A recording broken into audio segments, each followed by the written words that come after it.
So hello and as always, welcome to Learning MG. So in the past, many of you have been asking me regarding the actual MacBook Pro and the MacBook Air and which one was the best version, whether it was the MacBook Pro or the Air. Now, right now, I do think that they are similar versions. In the past, I've had in 2015 models, and it is true you could see the difference, but right now, I do think that they are pretty much the same. Essentially, they work pretty much equal. It is true that in some aspects, I do think that there's a bare minimum. For instance, the RAM, I do believe that less than 16 gigabytes of RAM isn't quite enough. But in general, I do think that they work pretty well. They are each time made better and with better quality.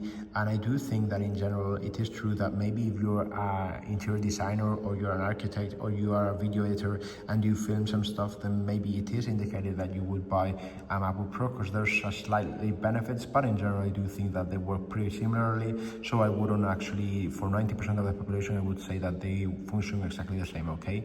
So, as always, if you've got any questions regarding the RAM, regarding the CPU, or which model to buy, just leave it in the comments down here below, me or anyone from the Learning MG team will answer as shortly as possible. And as always, thank you very much for watching.